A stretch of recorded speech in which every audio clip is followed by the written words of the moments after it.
In today's episode, we'll talk a little bit more about hard light again, and we'll also do a review of the Lupo Dayled 1000 Dual Pro hard light.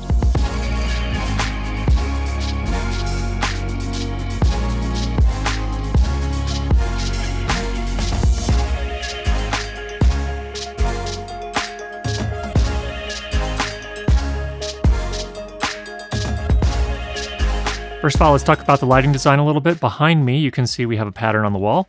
That is actually the Lupo Dayled shooting through a cookie. A cookie is a solid piece of material with cutouts in it. And what you do is you put that in front of a hard light and then it projects that on a surface, whatever you have it aimed at. So that's how we're producing this look behind us. And then of course, here we're using the Lupo Super Panel 60 full color actually. And I'm just using this as my key light. This is actually set to 3200 Kelvin for the color temperature. And then I'm also using a rim light here, just a soft light source, also set to 3200 Kelvin. You can see that the blue on the background is from the Dayled. That's because the Dayled is set to 6500 Kelvin.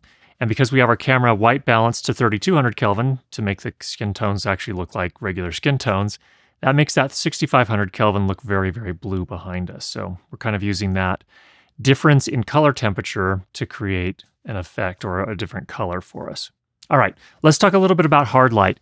First of all, what is hard light? Hard light is light which creates abrupt transitions from fully lit to full shadow. And so, whereas with soft light, there's a little bit more of a transition. I'm using a soft light on my face here as the key light, and you can see it sort of wraps around my face a little bit. So that's generally what you want for a talent's face in most cases, unless you're shooting film noir. But a hard light has this very, very distinct transition from light to shadow. And so you get these hard edges. And so if you have a set of barn doors, for example, on a hard light, you can actually cut the light and make lines and shafts of light. And that's what makes this work in the background as well here with the cookie, is that we're able to get this very distinct pattern because the hard light has this very quick transition, as you can see right behind me here, from light to shadow. So the question is, if you don't ever want to use hard light on the face of your talent, and that's not true universally, there are times when you do want a dramatic look, and you might want very distinct transitions from light to shadow. Most of the time for interviews and things like that, talking heads, you probably want a softer light. So when would you want harder light? I think a perfect example is on the background here. We wanted to create a very distinct pattern. So if you're trying to make background lighting that has, a very distinct pattern to it, that's where hard light is your friend. So again, in this case, we're using a cookie. You could also use the barn doors to create a slash of light up on the wall. And there are lots of other things you could do. You could shoot the light through a plant and then up onto a wall or other surface, and that will make an interesting pattern up on the wall. We do it sometimes, for example, last week in our lighting tutorial, we shot through a plant and made this sort of mottled light on the cabinet behind our talent. So there are lots of things you can do. You can't do that with a soft light. A soft light just will not create that pattern, that distinct pattern. It's only a hard light that will do that. Another situation where I really like hard light is when I'm doing product shots. So for example, when I'm doing product reviews, or maybe with corporate video or commercial where we're trying to present a product. The nice thing about hard light is it makes a very dramatic effect. I think a lot of times it looks kind of classy. It also can look a little bit mysterious. And the idea here is that you have, again, this very quick transition from light to shadow in most cases, but it also creates a negative space around the product. So it very much focuses the audience on the product that you're trying to demonstrate. So that can be really helpful and kind of a fundamental concept when it comes to lighting design, photography, and cinematography. Now, the other thing that's very cool about hard light is that you can bounce it off of surfaces and it becomes soft light. It's magic. So the great thing about a hard light is that it fills both purposes. You can use it to create these beautiful patterns, to create mystery on your product, to create this very classy look on your product, but you can also bounce it and use it as a key light if you needed to do that as well. So it's very versatile that way. An important concept, you cannot take a soft light that's soft by nature, say for example, a soft panel, LED panel, and turn it into hard light. There's just no way, no practical way to do that for filmmaking. So that's why I'm really pretty excited when it comes to hard lights. They're very, very useful when it comes to more sophisticated lighting design. So first, let's tell you a little bit about the light, and then I'll run through the pros and the cons. First of all, it is a dedicated Fresnel hard light, and Fresnel lights are really pretty classic. They've been used in filmmaking for years and years and years. Again, it's a hard light, and it's also focusable with that Fresnel lens. And what that means is you can use it as a floodlight, so I can flood it out to 55 degrees and fill a fairly large space with a wash of light that's very even. And then I can also zoom it in to a much narrower shaft of light down to 11 degrees as a spot. So we have a lot of flexibility there, and it allows you to create different effects.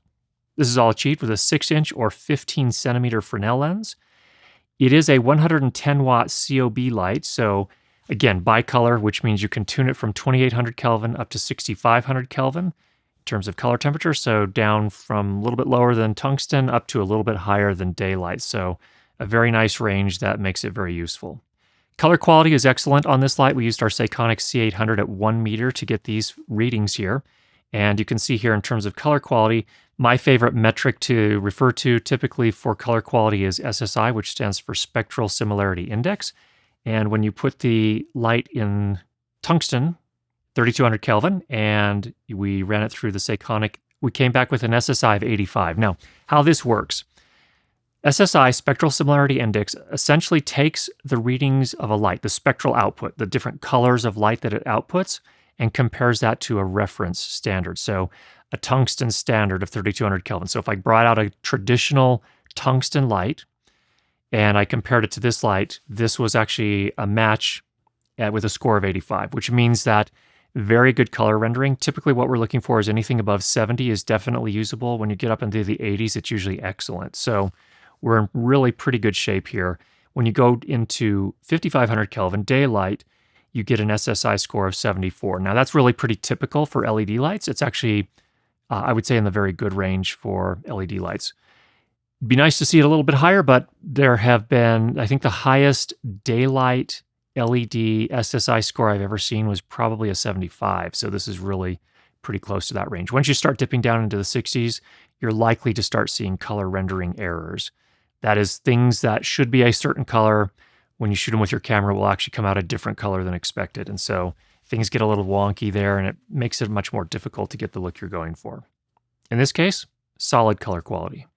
In terms of light output, we've got all the specs here. You can go ahead and pause here if you want to go ahead and get a closer read on everything.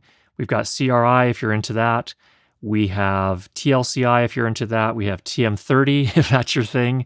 Those are all color quality metrics. We also came out with a color correction index of 0.4 green when we were at 3200 Kelvin and 0.5 green when we were at 5500 Kelvin. The light comes with barn doors, so that makes it very nice. You can cut the light, make these shafts of light or slashes of light on the background or anything you need to do. It's really nice to be able to control where the light spills. The power input on the back of the unit comes with a PowerCon input, and of course it includes a cable with a PowerCon connector and your regional AC power connector. You can power with anywhere from 90 to 240 volts. You can use it worldwide. A really kind of unique feature here that we see on this particular light is it also has a PowerCon output. So you can actually wire these in series with other Lupo lights. So if you were, for example, connecting these on a grid and going to kind of put them up on the ceiling of a studio, you could connect them in series with the power cables going from one light unit to the next. And instead of having to run, however many cables you have for however many lights you have, that would make it a little bit easier and cleaner to run the power. So really kind of an interesting and unique feature. Of course, there is also an input for powering via Cine battery. So if you get the optional V-mount plate, you can power this via a Cine battery as well. There is a replaceable 15 amp fuse, which is nice. So if it does throw the fuse, it's pretty easy. You could change it yourself. It does have 5-pin DMX inputs and outputs, so you can remote control this if you have a light board of some sort. And this, of course, supports both 8 and 16-bit DMX and 512 channels. So it's really pretty much going to work in any DMX environment. New to the Lupo Dayled is a couple of different lighting effects. You have lightning, strobe, paparazzi, and TV.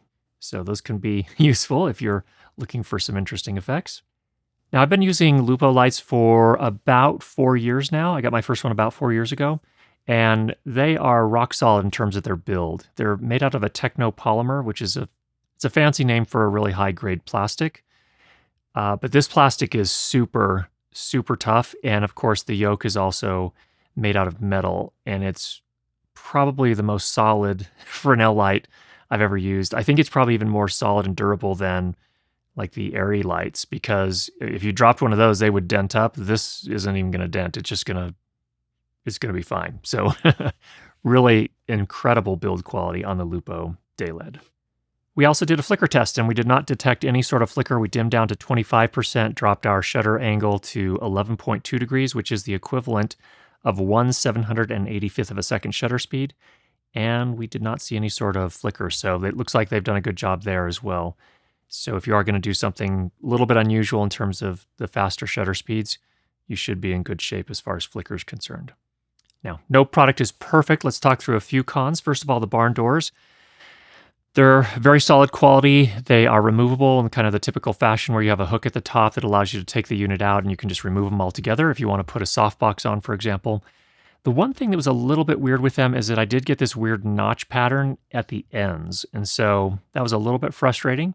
You can, of course, fix that by using black wrap or cinefoil to kind of fill in those little holes there, but it would have been nice if you didn't need to have cinefoil on set with you if you need to get that perfect slash of light. There are 3 controls on the unit. Well, 4, I guess. There's a power switch, but there's also 3 buttons to control all of the settings. And they're super sturdy. I feel like if you dropped this, you probably would be in good shape. It wouldn't sustain any sort of damage. That's the great thing about buttons like this. They're recessed a little bit.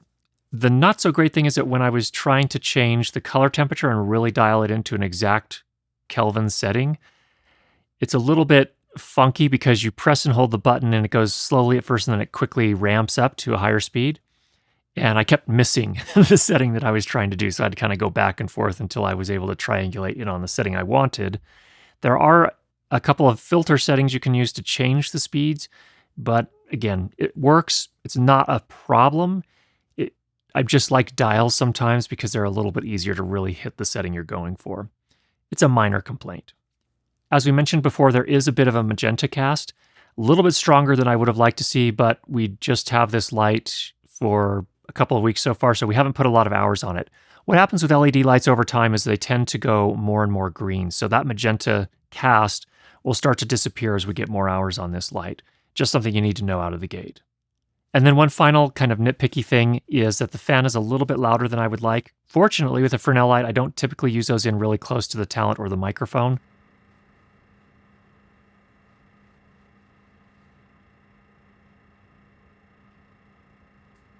It's not generally going to be a problem. I would like to see it a little bit quieter though, just to make things even easier if I were working in really tight spaces. And that's a look at the Dayled 1000 Dual Pro from Lupo. Hope you found that helpful. If you have any questions, go ahead and leave those down below. If you've not already subscribed, make sure you do that. And we'll be sure to get you more great videos on how to improve your lighting and sound for video. Talk to you soon.